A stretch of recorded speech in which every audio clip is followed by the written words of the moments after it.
জয় গুরু। আজকের আমরা এই ভিডিওতে যে টপিকটার উপর আলোচনা করতে চলেছি সেটি হলো নাম।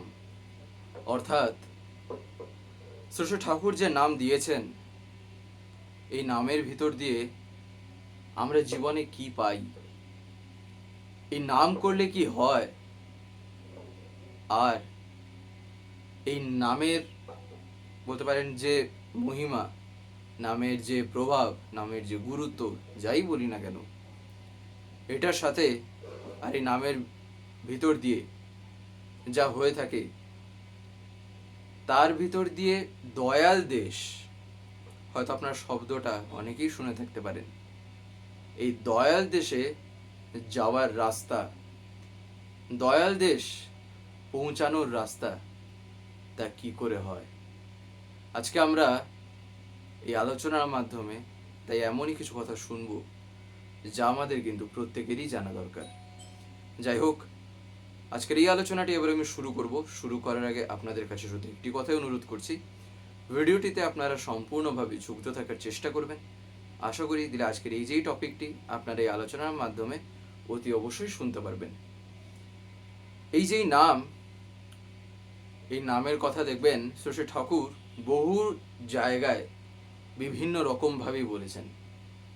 এমনকি আমরা যে নাম পেয়েছি, এই নামের ভিতর দিয়ে এই বীজমন্ত্র, যেটা আমরা বলে থাকি না মনে মনে, সেই নামের বলতে পারেন প্রত্যেকটা লেটার, কিংবা বলতে পারেন প্রত্যেকটা প্রথম যে ওয়ার্ড, যেগুলোকে যদি আমরা স্প্লিট করি, তাহলে এক একটার অর্থ কি দাঁড়ায় তাও দেখবেন শ্রী ঠাকুর কিন্তু বলেছেন।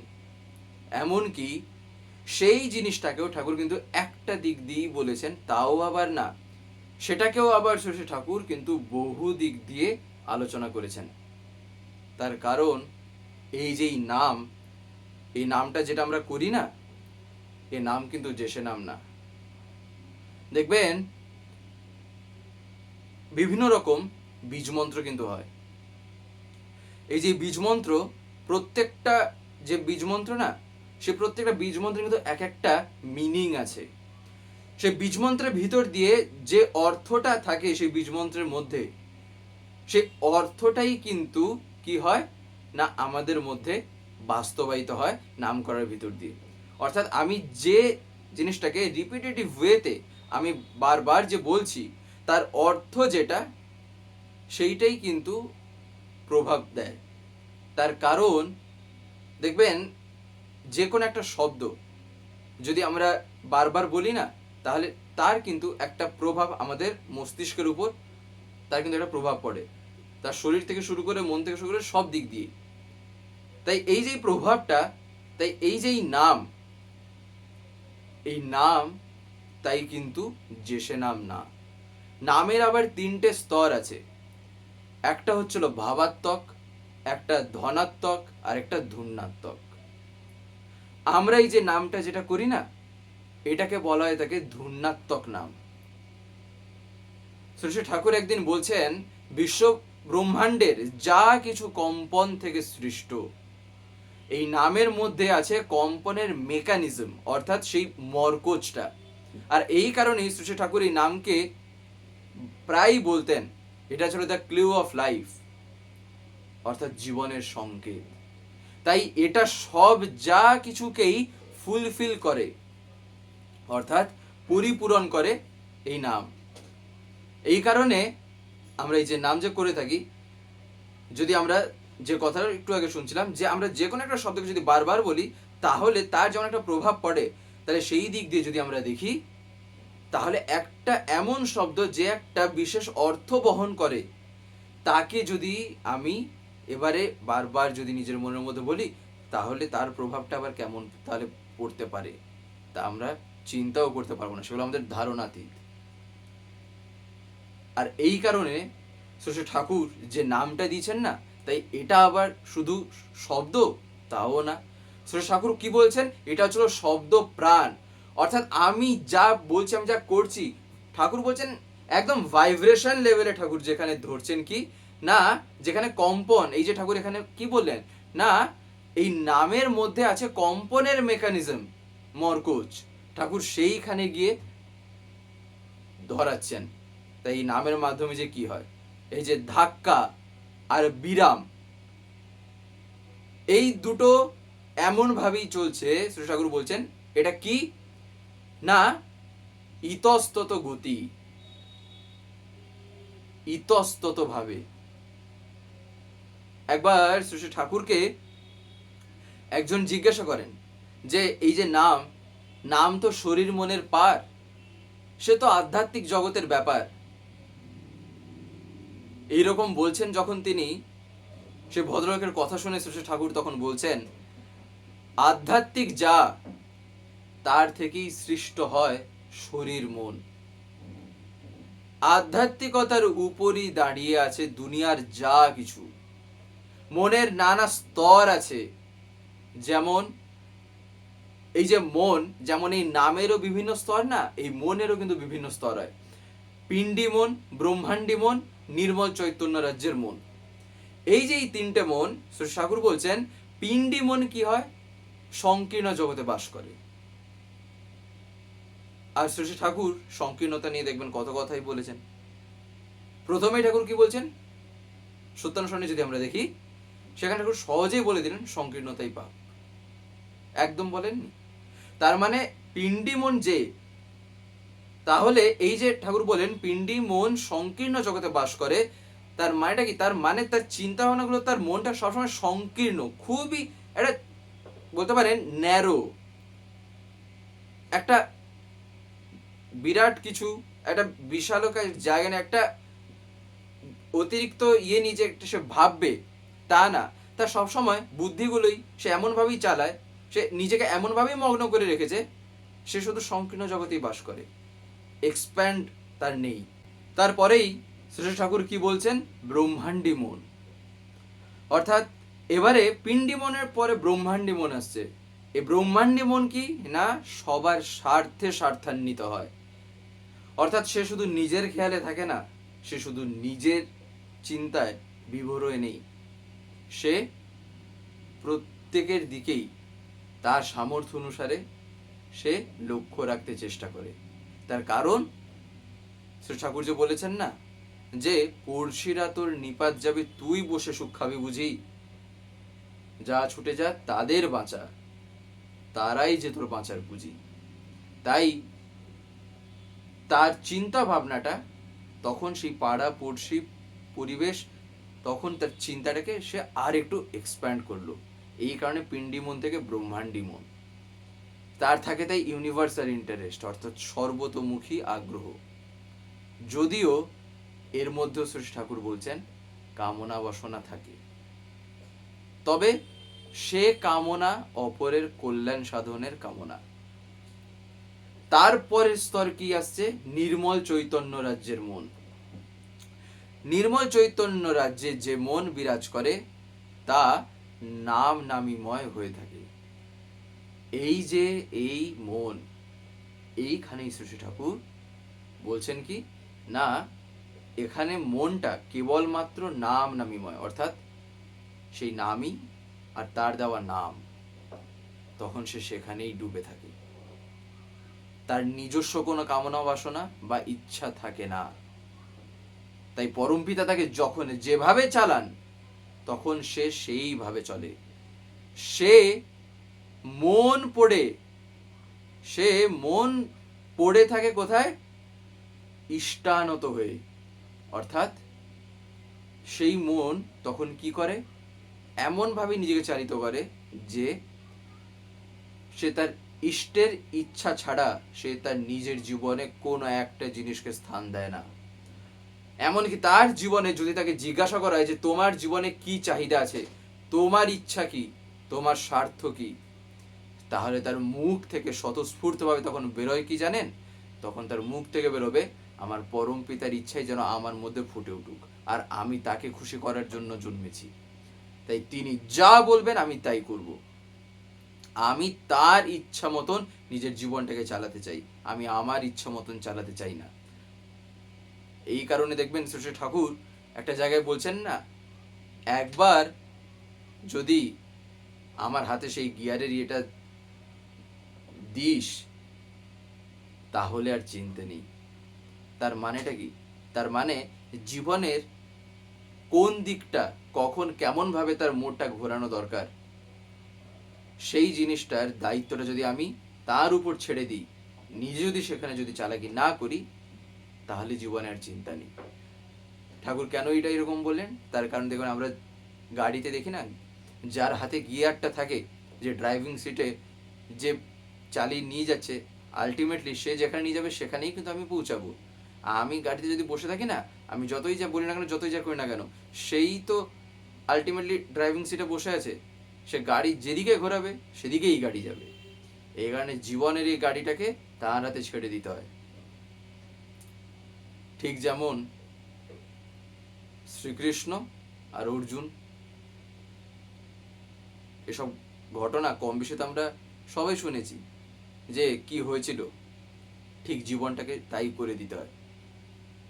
এই জীবন রথের চালক তিনি, তাই এখানে নিজেকে কখনো বসাতে নেই, নাহলে জীবনটা বেঘরে পড়ে। আর এই যে ঠাকুর বললেন না, যে পরমপিতা তাকে যখন যেভাবে চালান তখন সে সেইভাবে চলে। আমরা অজান্তেই হোক কিংবা জেনে হোক, দেখবেন আমরা যখন আচার্য সঙ্গ করি, যখন আমরা তার কথা শুনি, তখন আমরা কি দেখতে পাই? তখন আমরা দেখতে পাই তিনি একটা কথাই কিন্তু দেখবেন বলেন, যে নিজের জীবনে কেন নিজের ইচ্ছাটাকে স্থান দিয়েছেন, কেন তার কাছে চাইছেন। তিনি জানেন না কিসে আমার ভালো হবে, কিসে আমার মঙ্গল হবে? তাহলে তার কাছে চাওয়া চাবি কেন? আমি তার চাকর না তিনি আমার, যে আমি তাকে অর্ডার করছি যে ঠাকুর আমার এইটা হয়ে যাক, ঠাকুর আমার তাই হয়ে যাক? তাই তিনি না, বাস্তবে পরমপিতার ইচ্ছা যা, তিনি কিন্তু সেটা দয়া করে আমাদের করিয়েই দেন। তার কারণ তিনি যে কে, তা আমরা নিজের চিন্তাতেও আনতে পারবো না। তাই তিনি যা করেন আলটিমেটলি তা আমাদের মগজে আসুক কি না আসুক, তিনি তার কথা এমনভাবেই বলেন, সেক্ষেত্রে আমরা আমাদের জীবনটাকে না সেই কথার ভিতর দিয়ে তখন এমনি নিয়ে যাই। হয়তো বুঝি না সবটুকু, কিন্তু তার প্রতি যদি বিশ্বাস নিয়ে যদি করি, তাহলে দেখবেন এমনি জীবন কিন্তু পার পেয়ে যাবে। এই কারণে শ্রী ঠাকুর এই যে নির্মল চৈতন্য রাজ্যের মন যে বললেন, তাই যে বাস্তবে পরম পূজ্যপাদ শ্রী আচার্যদেবের কথা শোনে না, যখন কেউ তার সঙ্গ করে, যখন কেউ পরম পূজ্যপাদ শ্রী অবিন্দার সঙ্গ করে না, আর তার কথাগুলি যদি মেনে চলে তিনি যেভাবে বলেন, তখন তার মন এমনি নির্মল চৈতন্য রাজ্যে আস্তে আস্তে যেতে থাকে। এই কারণেই দেখেন এইখানে ঠাকুর কি বললেন, যে পরম পিতা তাকে যখন যেভাবে চালান, যেভাবে চালনা করেন, সে তাতেই রাজি, সে সেইভাবেই চলে।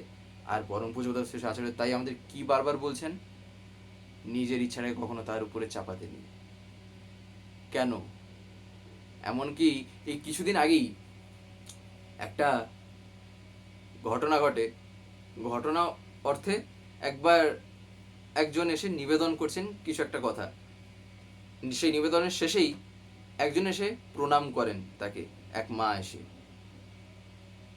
সেই মা যখন কিছু কথা বলেন, পরম পূজ্যপাদ শ্রী আচার্যদেব একজনকে বলেন সেখানে, ওই যে ওই মাটা না, তার যে কতবার মিসক্যারেজ হয়েছে তার ইয়ত্তা নেই, অথচ প্রায় তার 4-5 বার মতন তার মিসক্যারেজের কেস, অথচ সে না প্রত্যেকটা বারে কিন্তু শ্রী ঠাকুরকে একটা কথাই বলে, ঠাকুরকে সে একটা কথাই বলেছিল, যে ঠাকুর এই মিসক্যারেজ হয়েছে তাতে আমার দুঃখ নেই, তার কারণ এটা যদি তোমার ইচ্ছায় হয় আমি এতে খুবই আনন্দে আছি।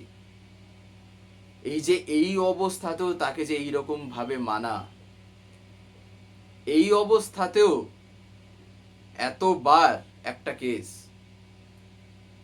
তা সত্ত্বেও সেটাকেও আমি ছাড়ছি আমার পরম পিতার উপরেই, যে তোমার যা ইচ্ছা তাই হোক, তাহলে ভাবা যাচ্ছে ভক্তির স্তরটা কতটাই যে না উচ্চলে এইরকম হয়। যখন শ্রী ঠাকুর এই কথাগুলি বলেন, তখন সেই ভদ্রলোক ঠাকুরকে তারপরে জিজ্ঞাসা করেন যে সাধকরা কীর্তন করেন কেন। তার কারণ দেখবেন, এই যে ঠাকুরের কাছে যখন বিভিন্ন কথা আলোচনা হতো না, যখন বিভিন্ন কথা আলোচনা করতে করতে দেখবেন এমন পরিবেশ হয়ে যেত যেখানে ঠাকুরের ভাবটা এমন জায়গায় চলে যেত যে কিছু কিছু ক্ষেত্রে সমাধির মতন যে অবস্থা হতো সেই পরিবেশে মুহূর্তের মধ্যেই। তার কারণ আলোচনার প্রসঙ্গটা যদি সেই রকম উঠে গেছে।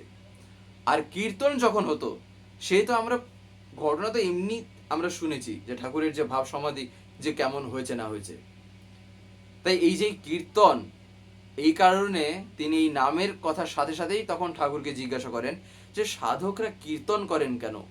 তখন শ্রী ঠাকুর বলছেন, মনকে কেন্দ্রীভূত করবার জন্য মানুষ কখনো কীর্তন করে, কখনো ধ্যান ভজন করে, কখনো বাণী পাঠ করে। তাই আলটিমেটলি মনটাকে কেন্দ্রীভূত করার জন্যই তার এত কিছু করা। কখনো যাজন করে, কখনো বাস্তব কর্মে লিপ্ত হয়। বাস্তব কর্মে লিপ্ত হওয়াতেও কিন্তু আমাদের মন কেন্দ্রীভূত হয়। এটা কিন্তু একটা সাংঘাতিক জিনিস শ্রী ঠাকুর কিন্তু বললেন। তার কারণ দেখবেন, আমরা আধ্যাত্মিকতা সাধনার কথা বলতেই আমরা বুঝি কিছু একটা একাকী ভাবে করে চলা কিংবা তজ্জাতীয়।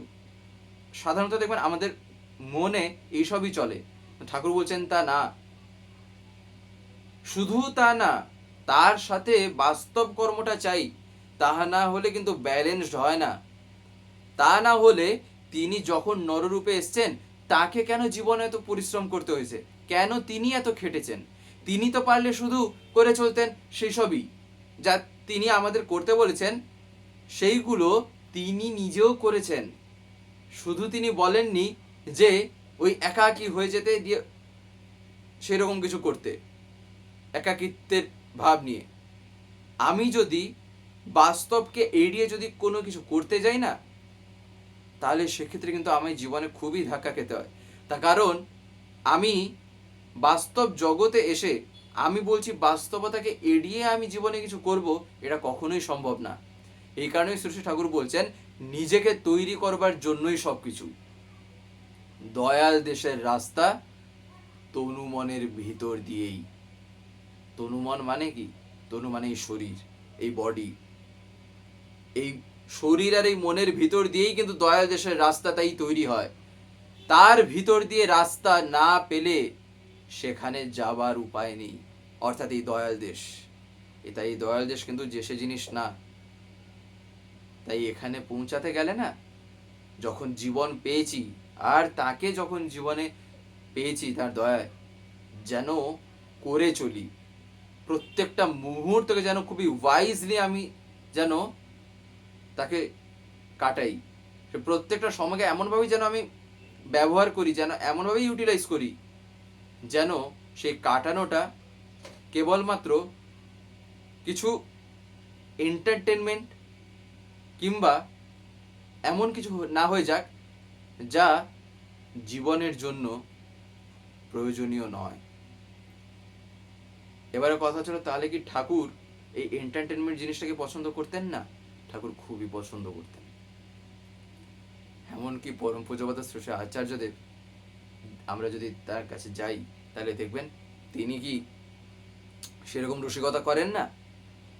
অসম্ভব রসিকতা করেন তিনি। কিন্তু তার প্রত্যেকটা রসিকতার মধ্যেও না মানুষ তার জীবনের সার কি বুঝে যায়, তার জীবনের মূল জিনিসটা তখন পায়। তাই সেই এন্টারটেনমেন্ট যদি হয়, সেই আনন্দ যদি পায়, তাহলে সেই আনন্দটাও কিন্তু তাই প্রয়োজন। এই কারণে আমরা যা করি, আমরা জীবনে চাই আদতে আনন্দই। আমরা চাই সে আনন্দে বেঁচে থাকতে, বেড়ে উঠতে। কেউই চায় না দুঃখে থাকতে, কেউই চায় না দুঃখ পাক, রোগ শোক ইত্যাদি এসব হোক। তার কারণ কে চায়? কিন্তু আমাদের চলনাই সেগুলোকে নিয়ে আসে। আর তার সাথে সাথে আমাদের চিন্তা ভাবনা আর নিজের মনের কিছু এমন গল্প যা কিনা একটা অসম্ভব কিছুকে নিজের চাওয়ার ইন্ধন বানিয়েছি। এইগুলোকে যত ঠিক করতে পারবো না, দেখবেন মন ততটাই কেন্দ্রীভূত আরও হতে থাকে। এই কারণে শ্রী ঠাকুর বলছেন এই কীর্তন করা, কখনো ধ্যান, কখনো ভজন, কখনো বাণী পাঠ, কখনো যাজন করা, আলটিমেটলি সব যা কিছু এমনকি বাস্তব কর্ম লিপ্ত হচ্ছে কি না, তাতে কেন্দ্রায়িত হওয়ার জন্য। যাই হোক, আজকের এই ভিডিওটা এবার আমি এখানেই শেষ করবো। শেষ করার আগে আপনাদের কাছে একটি কথা বলবো, যদি আজকের এই ভিডিওটি আপনার ভালো লেগে থাকে তাহলে একটি লাইক করে দেবেন, সবার ভিতরে শেয়ার করে দেবেন, কেমন লাগলো নিচে একটি কমেন্টে লিখে জানাবেন। আর যদি চ্যানেলটিকে এখনো সাবস্ক্রাইব করে না থাকেন তাহলে অতি অবশ্যই চ্যানেলটিকে সাবস্ক্রাইব করে পাশে বেল আইকন প্রেস করে অল করে রাখতে একেবারেই ভুলবেন না। আর এরকম বিভিন্ন নতুন এবং ইন্টারেস্টিং ভিডিও সবার আগে পাওয়ার জন্য। জয় গুরু, বন্দে পুরুষোত্তম।